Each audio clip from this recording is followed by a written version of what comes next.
네, 한미 공군이 북핵 선제 타격 훈련을 실시하고 있습니다. 북한은 보복 응징을 운운하면서 위협을 가하고 있습니다. 네, 북한이 1차 핵실험과 노동당 창건일이 있는 10월에 대형 도발을 예고하고 있어서 한반도 정세가 불안한데요. 오늘 관련 내용 전문가와 이야기 나눠보겠습니다. 오늘 문근식 한국국방안보포럼 대외협력국장 나오셨습니다. 안녕하세요. 네, 안녕하십니까. 네.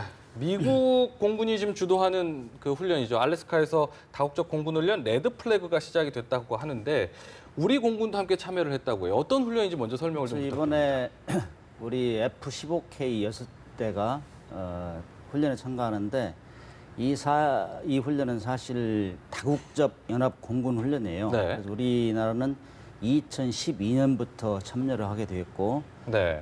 가면서 공중급유 훈련이라든지, 그다음에 가상 편대를 나눠가지고 전투 훈련을 한다든지, 네. 그 중에서도 이제 특정 목표를 지정해서 정밀 타격 훈련을 실시하고 이런 훈련들을 하게 됩니다. 예. 아시다시피 F-15K는 우리 한국이 보유한 전투기 중에서 가장 전투 역량이 뛰어나고 특히 폭탄, 정밀 유도 폭탄을 많이 싣고 다녀요. 예. 그래서 아마 이런 훈련을 하면서 우리가 북한 핵시설을 선제 타격한다 이런 얘기를 하면 굉장히 편안하지는 않을 겁니다. 네. 그러나 사실 이 훈련은 북한 핵시설을 타격을 하기 위해서 고안된 훈련은 아니고 네. 원래 다국적 훈련 기간에 이렇게 이 훈련하는 그런 목적으로 진행되고 있습니다. 그렇군요. 그동안 한국과 미국은 다양한 연합 훈련을 해오지 않았습니까? 그렇죠. 그중에서도 이번 훈련이 갖는 남다른 의미를 좀 꼽는다면 뭐가 있을까요? 그러니까 요즘 미국에서도 선제 타격 훈련이라든지 이런 얘기가 많이 나오니까 네. 많은 사람들이 거기에 포커스를 맞춰서 보고 있는데 사실 F-15K라는 이 항공기가 상징적으로 그 지하 시설까지 공격할 수 있어요. 벙커버스트를 하면서 예. 그런 차원에서 그런 선제 타격 훈련 이런 얘기가 많이 나오니까 예. 아무래도 북한에 주는 대북 메시지가 강하다고 볼 수 있죠. 네. 그래서 지금 안 그래도 지금 대북 선제 타격론 이와 관련해서 지난 1일이죠. 미국에서 이제 국정감사를 했는데 주미 한국 대사관 그 국정감사 기간에도 이 문제가 계속 거론이 된 것 같아요. 그 사실은 이 부분에 대해서 조금 우려를 표하지 않았습니까? 야당 의원들은? 선제 타격이라는 말은 참으로 좀 꺼내기가 쉽지 않은 문제예요. 예. 사실 우리가 먼저 공격한다는 건데 이게 어디서 나온 예. 이야기인가요, 그러면? 우리가 김영삼 정부 때도 이런 얘기 한번 있었잖아요. 그 네. 핵시설을 선제 타격하겠다 해가지고 결국에는 정부에서 우리가 만류해서 무위로 끝났는데 네. 사실 그 당시에는 북한이 핵무기를 개발하지 않은 때예요. 그렇기 때문에 재래식 무기로 일시에 그냥 폭격을 해버리고 그 핵시설을 무력화 시킬 수 있었지만은 네. 그 파급 효과가 너무 크지 않습니까? 그들이 가만히 있겠어요? 그들은 미국이 공격하면 우리를 공격하게 돼 있다고요. 네. 이런 차원에서 확산 방지 차원에서 만류를 해가지고 결국에는 무위로 끝났는데 사실 그때 생각해 보세요. 만약에 전쟁이 일어났다면 예. 지금 우리는 거꾸로 갔을 거예요. 그래서 우리가 군을 가지고 있는 이유, 군사를 가지고 있는 거는 전쟁을 억제하는 거기 때문에 네. 그런 차원에서 더 심각하게 생각해야 되고 네. 지금은 특히나 북한이 핵무기를 보유하기 때문에 네. 함부로 선제 타격이란 말을 하면 안 돼요. 예. 핵무기를 보유한 이 이래 딱 핵무기 가지고 전쟁 이런 거 딱 한 번밖에 없어요, 일본에. 네. 그래서 우리가 가끔은 때로는 이 국회나 이런 데서 핵무장 얘기도 많이 나오는 것도 네. 핵무기는 핵무기를 억제해야 된다. 이것이 기본이지 핵무기를 가지고 우리가 공격했다 이런 의미는 아니지 않습니까? 예. 그런 차원에서 다양하게 검토되고 있는데 아무튼 선제 타격이라는 건 대단히 어려운 문제고 네. 결심하기도 어려운 문제입니다. 그렇죠. 지금 이 부분에 있어서 어떤 미국 정부의 의지가 담겨 있다라고 저는 그렇게 생각지 않아요. 예. 지금 공식적으로 정부의 의견은 아니고 네. 그런 제야에서 이제 그런 여론을 조성해서 압박하겠다 이거죠. 예. 너희들 급기야는 이상한 행동하면 우리가 선제 타격까지 거론하고 있는데 함부로 경거망동하지 마라. 예. 이런 메시지를 주는 거라고 보고 있습니다. 북한에 대한 메시지인 것 같은데요.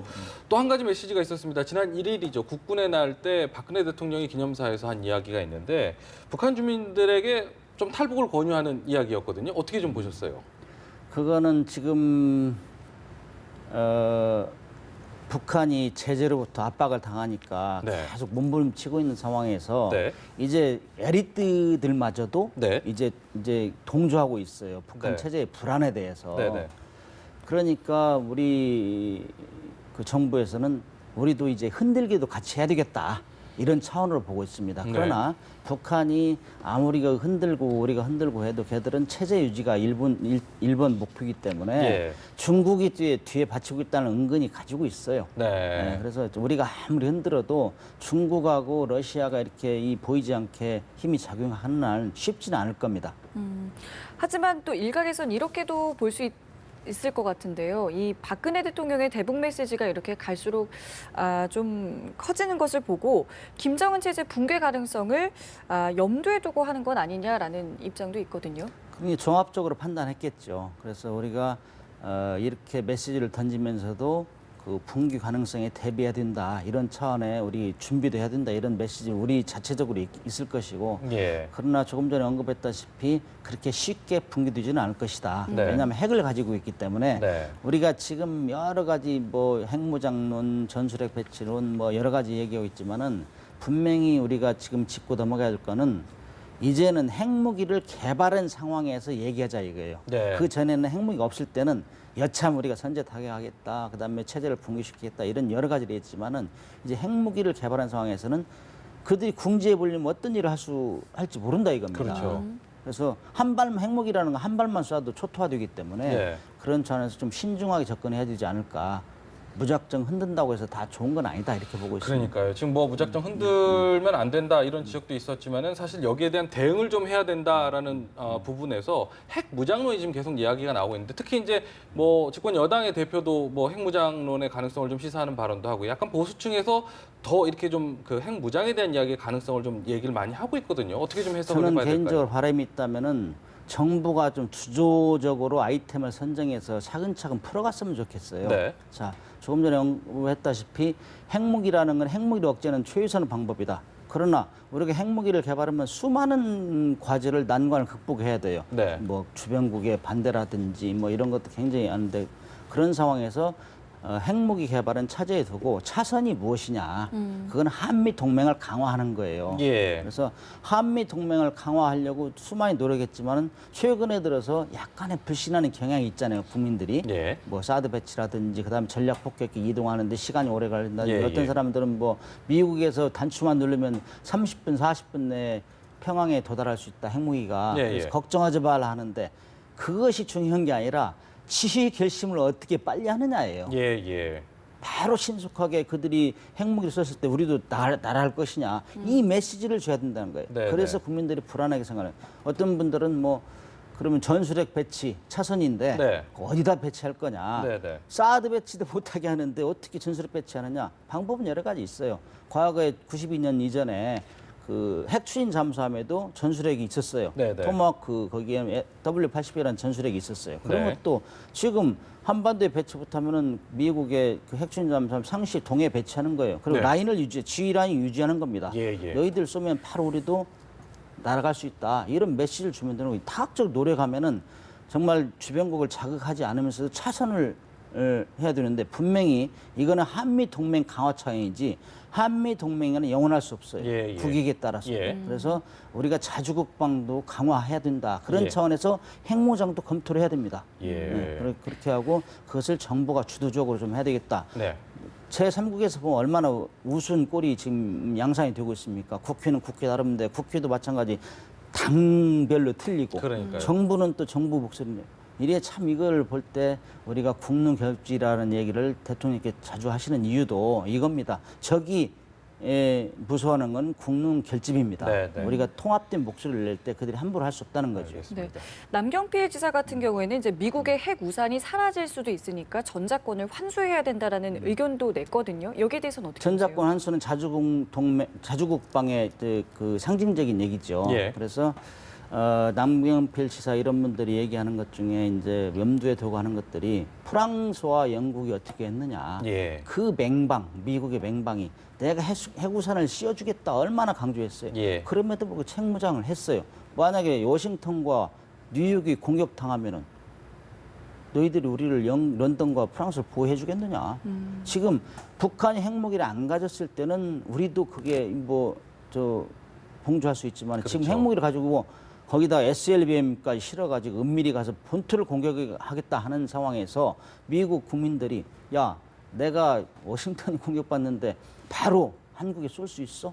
이런 문제가 나온다는 거죠. 네, 그래서 네. 자주국방을 강화하는 차원에서 아마 고민하다가 이런 얘기를 주장하는 건데 예. 제가 볼 때도 투 트랙을 합니다. 한미 동맹을 강화하면서 정기적으로 우리가 어떻게 스스로 그렇죠. 극복할 수 있느냐 예. 이거를 반드시 고려해가지고 고민을 해야 된다.